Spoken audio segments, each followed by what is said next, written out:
Thank you for joining Wars of the Roses as we continue with part 15, On the Way of the Path, from Some Mystical Adventures by G.R.S. Mead. Chapter 15, On the Way of the Path.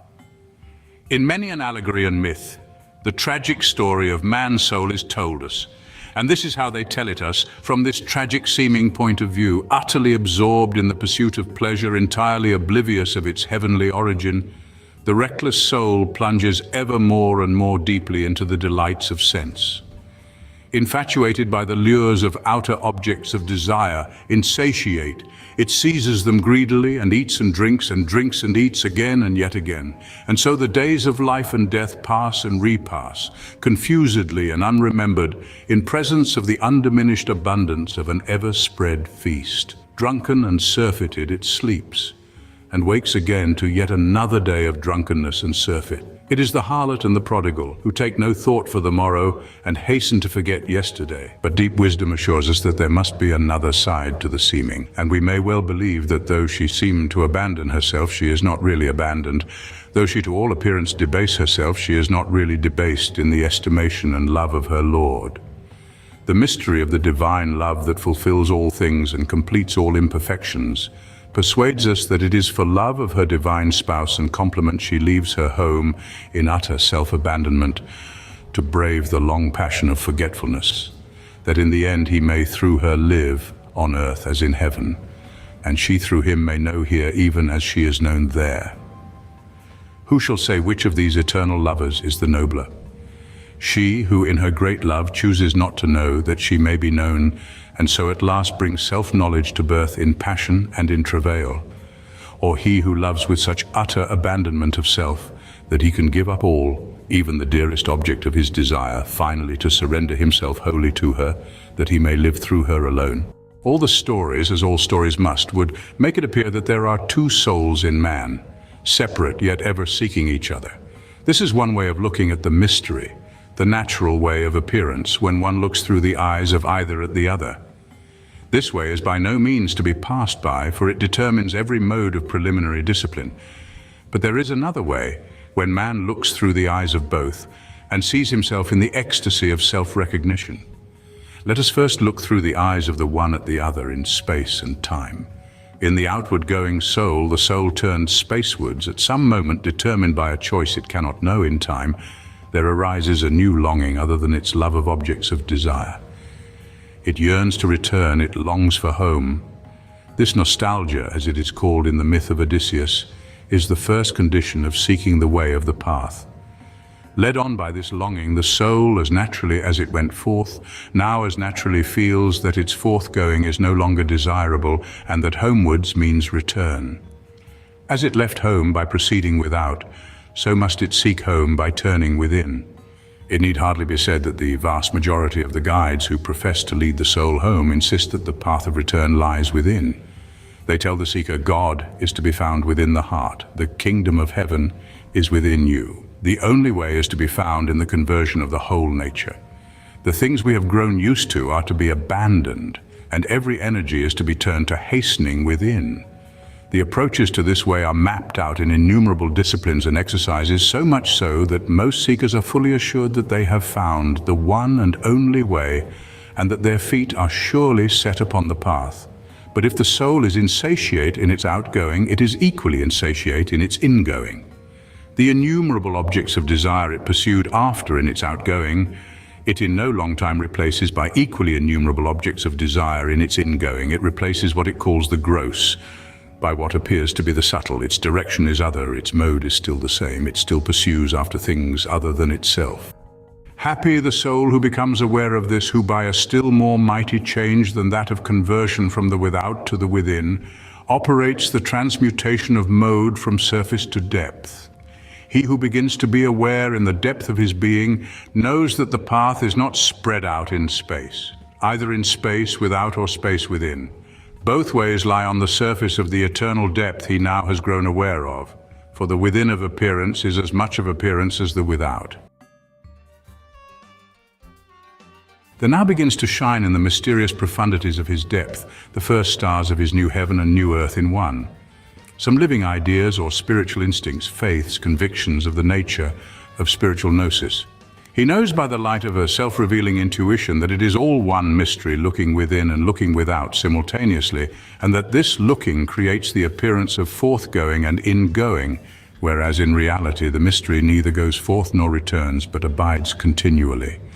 He knows that it is one and the same mystery that declares, both as it looks without and looks within, I am the way from myself to myself, and again from myself to myself. And to that mystery, neither self nor self are greater or less than another, before or after another. As the wonderful mystic commentary on the Bhagavad Gita, in Old Marathi known as the Jnaneshwari, has it, when this path is beheld, then thirst and hunger are forgotten. Night and day are undistinguished in this road.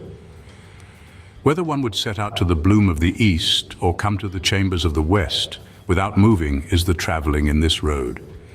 In this path, to whatever place one would go, that place one's own self becomes. How shall I easily describe this? Thou thyself shalt experience it. This is the true way to the path of the self, Atman or spirit, that is to say, the way in which we should think of the path. Basing ourselves on this and other indications found here and there in the writings of the truly illuminated, we may be bold to think that spirit is spoken of as the path, because those who are spiritually awakened or who are beginning to regenerate themselves, as it were, watch their circumstances and fate divide out in front of them, in other words, disentangle themselves, and as they arrive in their midst, they always see in front of them the next step, as it were, a path on a mountainside in a mist. When they become illuminated by the first rays of the spiritual sun, they begin definitely to see this pathway through circumstances. There is always a pathway cleared ready for those who have rid themselves of personal desires. Those who are still battling with their personal desires have still to battle with circumstances. These have still to fight their way through the thickets, and this we should never forget, for it is right for them to carve their way through circumstances. But when the true spiritual nature is really developed, this will no longer be necessary. The path will be made plain, the thickets will divide, even as the waters of the Red Sea divided for Moses and his host in the ancient myth. Thirst and hunger are forgotten. Desire for the objects of the watery and earthy spheres is dead. That is, for the spheres of personality, water and earth being set over against air and fire in the imagery of the lower mysteries. And therefore, as the man has lost desire for them, he now rises above them in consciousness, not in position or in body. He is not away from them or apart from them. He is not without watery and earthy bodies, but his passions are no longer centered in them. He is king of those regions and takes on a body, as it were, of air, breath or spirit. And as thirst and hunger are forgotten, he feels complete satisfaction. He is now a whole. His path is his complement. It is all he wants or desires. Hunger and thirst of the soul cease. She no longer yearns unknowingly for her spiritual spouse, because she has in front of her the path which is in direct communication with him. Night and day may also here be taken in a mystical sense, either as death and life or as the mode of the mind looking without and within. For the man now no longer lives in his personal mind. It might also be taken as any or all pairs of opposites. The second paragraph can also be interpreted in terms of regeneration or self-begetting. It seems to tell us how the newborn feels that he can either retire to the inmost chambers of his personal mind, or can arrive at the outermost limit of his new world body, or body of resurrection. West seems to suggest the personal body, which he is now dying from, as the Mithriac ritual tells us, or leaving, like the sun setting in the west. East suggests the new perfect body or completion, his immortality that is now dawning, which is ripe, but into which he is only just arriving or being born. Bloom may also be taken as a mystery word and occurs frequently in the Chaldean oracles. It suggests the down, which covers the common fruit of the pleroma, or fullness, as the Valentinians would have said. But for those who believe in reincarnation, a more immediate meaning may be sought. It may be thought of as a great skin or surround, as it were a single organ of spiritual sense, which covers the fruit of our spiritual nature or substance, when the powers of a man's many personalities have come to maturity, and these true seeds of life are properly set in their one natural fruit. This is the ground or substance in which the seeds live and grow all at once, not one after the other. The bloom is produced by the light of the spiritual sun and the breath of the gods. The expression chambers again seems to suggest the dividing up of something, let us say of this sphere of substance, into compartments. And this dividing up connotes mind, so that whether the man proceed to the very surface of his sphere of substance, the ends of his new earth, or whether he retire to the innermost dividing up of it, which is of the nature of mind, there is no motion in consciousness. For the inward dividing up of substance is the self-energizing of mind, or mind in working on itself. Mind, thus regarded, is not other than substance, nor substance other than mind. It is subject and object in perpetual union. On this path, in the way or mode of the spirit, whatever point in space the man would convey his consciousness to, that point becomes his own body or self. It bodies his consciousness for him. It expresses himself. For the truly regenerate, the man born into the spirit, or reborn in mind, as the Trismegistic Gnosis phrases it, to whatever he turns his attention, that he becomes. The part becomes the whole, for size does not count, or to put it otherwise, from whatever point of view he wishes to look at a thing, that point of view immediately becomes his. This and similar passages scattered here and there in mystic literature, if our attention has once been drawn to them, supply us with excellent indications for recognizing the way in which the path of self-knowledge is to be sought. For when the longing for return, that spiritual nostalgia, once enters the heart of a man, he must seek. He has no choice, for that very longing is the choice of his greater self, the complement of his imperfection, the object of all his desires. Now, though it may rightly be said that the path is one for all, equally true is it that the ways to the path are innumerable, or rather that every man has his own way. He cannot set his foot on the path consciously by following any other man's way. The wisdom of things has laid him down and mapped him out as his own way, his only straight way to the path.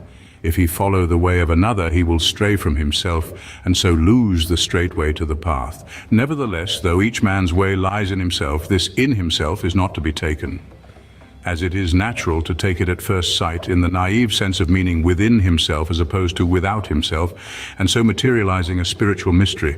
That mistake has been made by many a seeker and even by many a school of mystics. More wise is the advice which is given in that excellent little treatise known as Light on the Path, when it says, seek out the way. Seek the way by retreating within. Seek the way by advancing boldly without. This is balanced advice, the way of the life of the spirit, which lives in the union of the in-breath and out-breath. Indeed, in the mode of the spirit, the in-breath and out-breath are not consecutive but simultaneous. This admirable little book tells of the nature of the way with true insight. And there must be few who cannot see that such instruction completely rebuts the charge of unpracticality that has so often been brought against the mystic way. For it shows that its pursuit is the most immediate, intense, wakeful, agile, living thing in the world. Spontaneous intensification of awareness, instantaneous operation, immediate comprehension, perpetual agility and adaptability. These spiritual powers and many another of like nature can hardly be called unpractical. They are rather magical and miraculous. It is therefore well said in the voice of the silence, "Thou canst not travel on that path before thou hast become that path itself." Here, traveling is prefaced by becoming, and becoming connotes something other than intellectual appreciation, where there is perpetual separation of subject and object. It signifies rather the life side of things and first realizes itself in the modes of sympathy and compassion. It is the path of life and not of death, and traveling on the path of life is conditioned by self-motivity and not by compulsion. And here I would quote perhaps one of the most magnificent instructions preserved to us from the Gnosis of antiquity. It is found in the Trismegistic tractate known as the Mind to Hermes, and runs as follows. Then in this way know or think God as having all things in himself as thoughts, the whole cosmos itself. If then thou dost not make thyself like unto God, thou canst not know him, for like is knowable to like alone. Make then thyself to grow to the same stature as the greatness that transcends all measure. Leap forth from every body, transcend all time, become eternity, the eon, and thus shalt thou know God. conceiving nothing is impossible unto thyself. Think thyself deathless and able to know all, then all arts, all sciences, the way of every life. Become more lofty than all height and lower than all depth. Collect into thyself all senses of all creatures, of fire and water, dry and moist. Think that thou art at the same time in every place, in earth, in sea, in sky, not yet begotten in the womb, young, old and dead, in after-death conditions. And if thou knowest all these things at once, times, places, doings, qualities and quantities, and thou canst know God. And the teacher, who evidently spoke out of the depths of his own experience, concludes with the comfortable words, "So to be able to know good, to will and hope is a straight way, the good's own path, both leading there and easy. If thou but setst thy foot thereon, 'twill meet thee everywhere, 'twill everywhere be seen, both where and when thou dost expect it not. Waking, sleeping, sailing, journeying by night, by day, speaking and saying naught, for there is naught that is not image of the good. This is the path of the Spirit, the one path, the eternal type and immanent reality of every way that leads to it. There is no need to pursue after it, to try to find it some other way or on some other plane or in some other state. It is ever present, always immediate. The only way to seek it is by becoming it at every moment of time, joyously becoming circumstance that it may no longer hinder but perpetually reveal itself as the straight way to union with the divine." Thank you for watching, and please don't forget to share, like, subscribe and comment, and if you can please consider donating to Wars of the Roses. Links to PayPal and Patreon are in the description. Thank you so very much.